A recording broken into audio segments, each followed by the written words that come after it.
Hello, in this video we'll be going over how to differentiate a polynomial and an introduction to basically what a derivative is.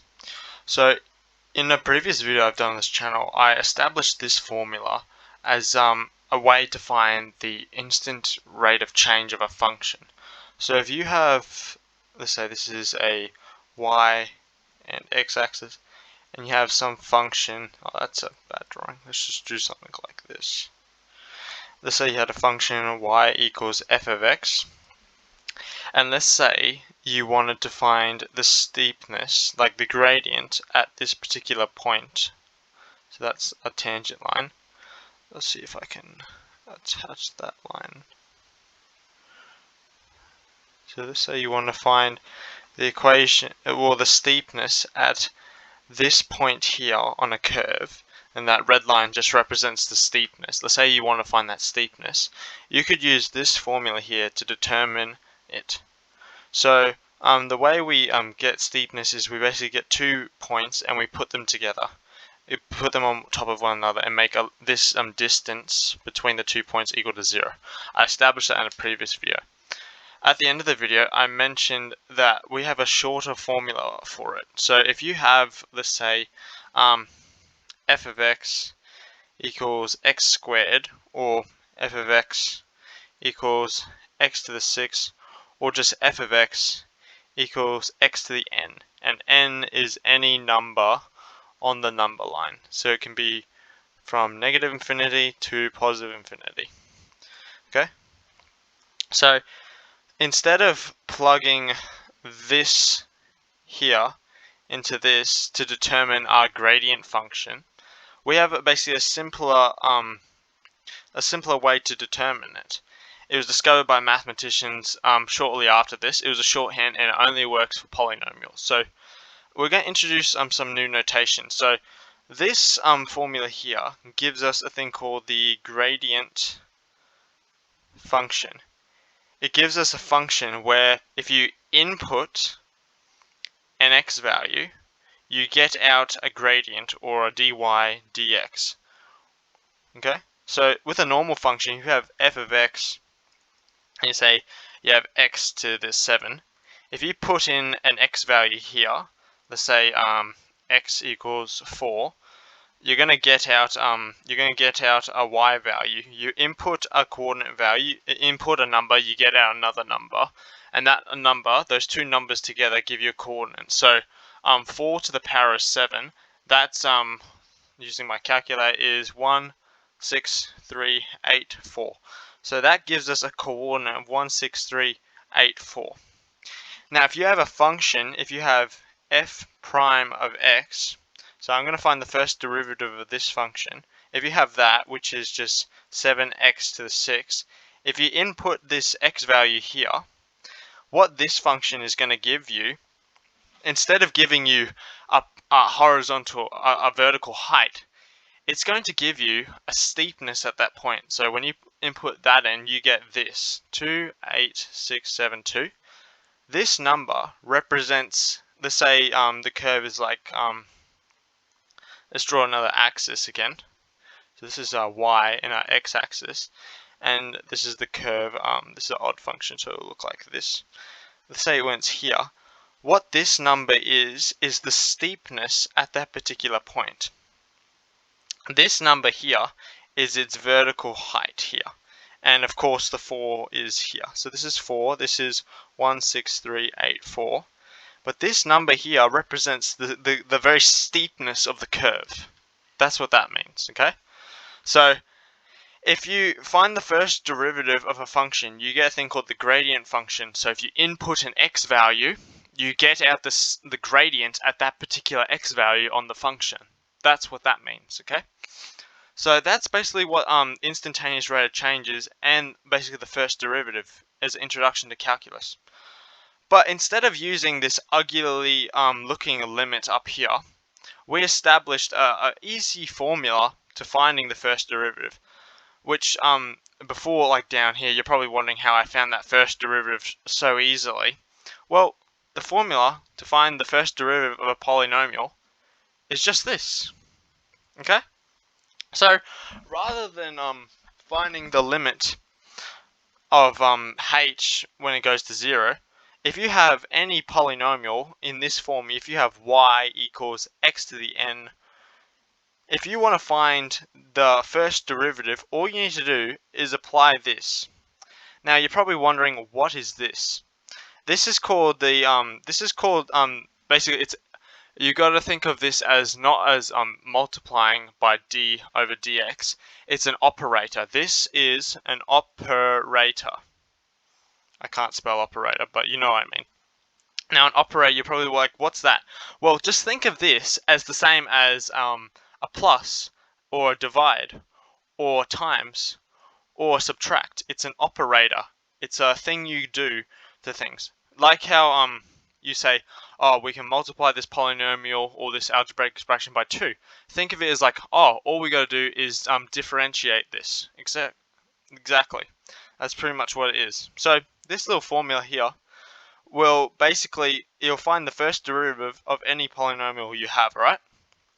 Now, I'm going to introduce you some notation. So previously, if you have a function, you either have y equals x blah blah blah blah blah, or you have f of x equals blah blah blah blah blah.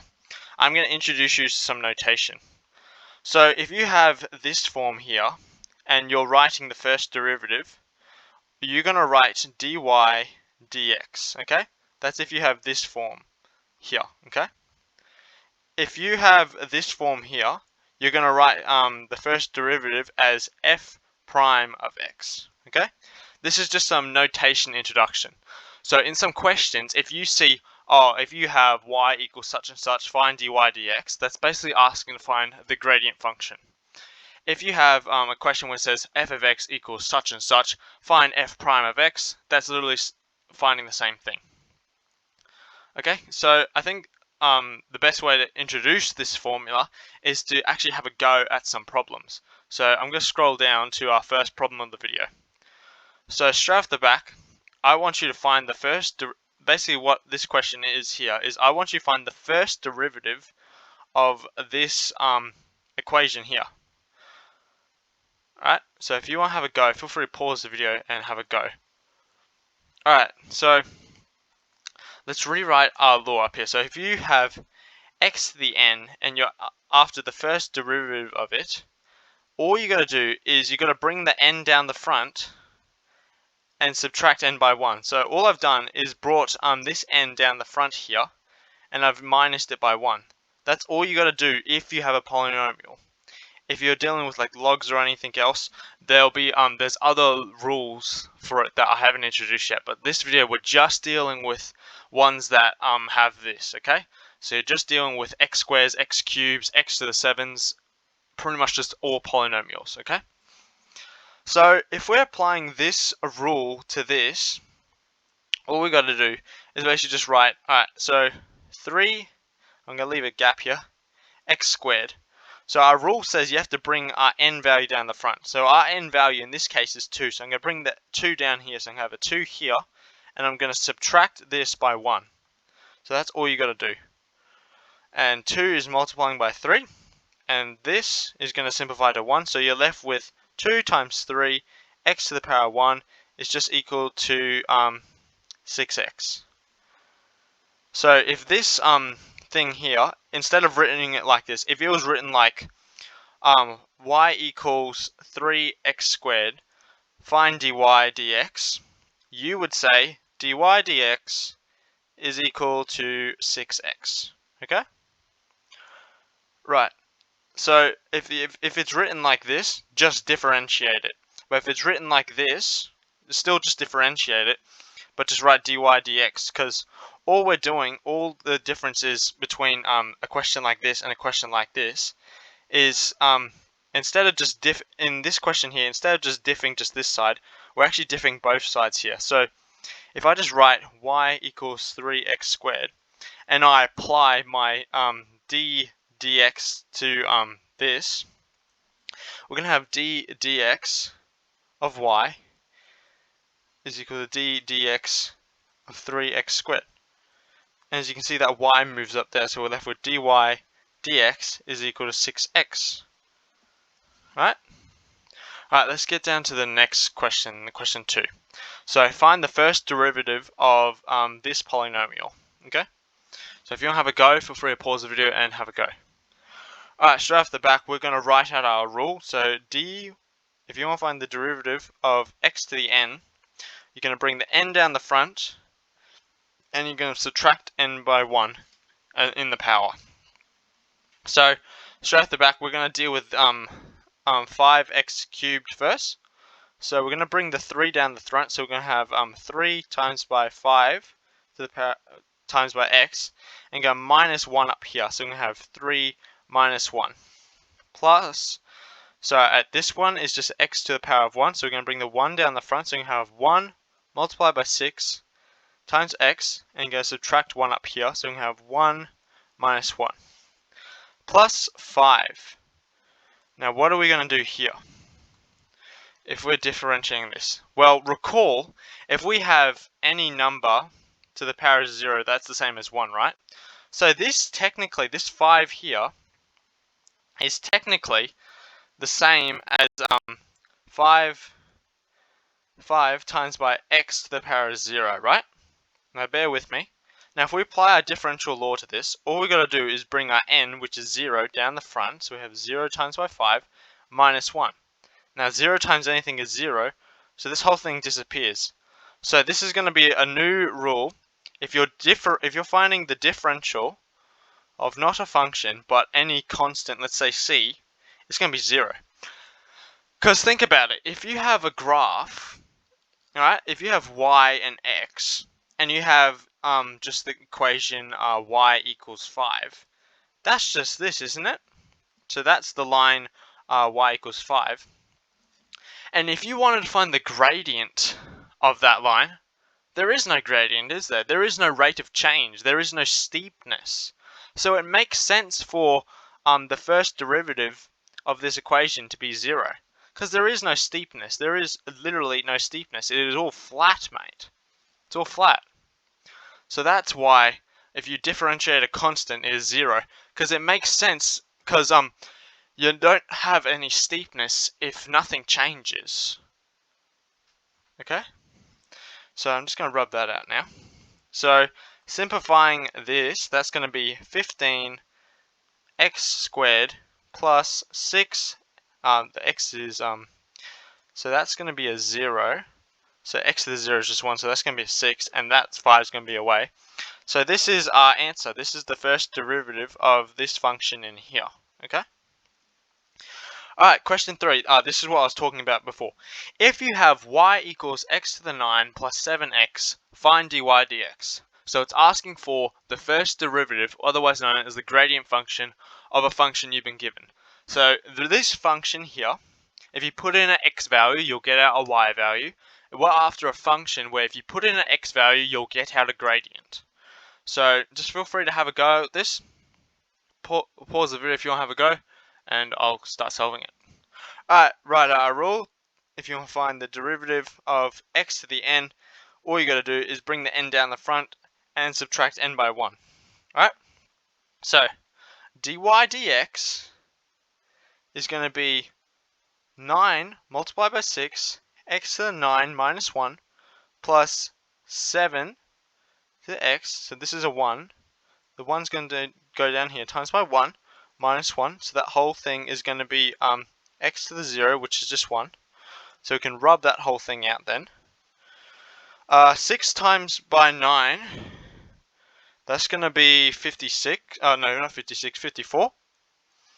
9 minus 1 is just 8, plus 7. So dy dx is this. Alright, so that is the first derivative of this function here.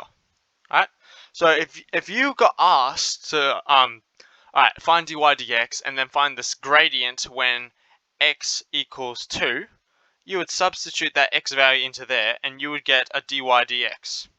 When you see dy dx, just think that is gradient. Okay, that is gradient. That is d represents delta. We can't use delta anymore because it's already been used up elsewhere in math. So the reason we have d is delta. So this whole thing is just the same as change in y over change in x. That's all that means. I probably should explain that at the start. That's why we use d's. D means it just means change pretty much. It just means delta, a change, alright? So I can rub that out. I'll just leave that there. Alright, question 4, last question of the video. This is if you have f of x equals 15x to the 4 plus 5x plus 6x to the 9 plus 9, find f prime of x. So it's the exact same question as before, except I've just changed the notation. Up here I use y's and dy dx. Down here I'm using f of x and f prime of x. This is the same as y and dy dx, okay? So have a go at this problem. So I'm just going to rewrite down here. Oops. So if we have f of x equals 15, if my pen will work, 15 x to the 4 plus 5x plus 6x times to the power of 9 plus 9, find f prime of x. Alright, what we're going to do, so f prime of x, we're going to use our little rule, so d dx over x to the n is the same as, basically n times by x to the n minus 1. Use this law to every single polynomial in the function, okay? Use that rule. Alright, so straight at the back we're going to have 4 multiplied by 15 to the x, the 4 minus 1, plus 1 times by 5, x to the 1 minus 1, plus 9 times by 6, x to the 9 minus 1, plus 0 times by 9, x to the 0 minus 1. So that whole thing disappears.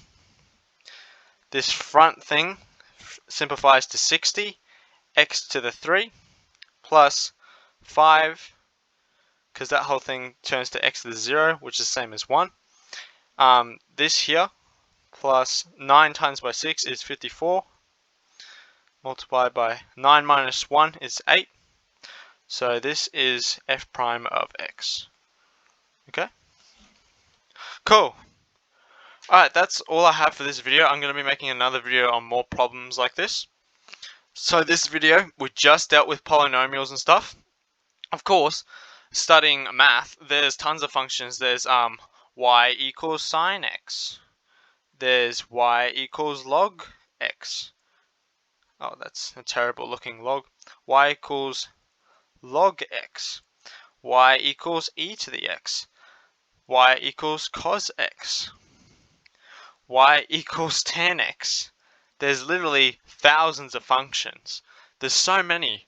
But this video, we just looked at this rule here. So this works for any oh, my pen's not working. This works for any polynomial. Alright, that's all we're going to do in this video. If you enjoyed or learnt something, please like and subscribe. Alright, thank you.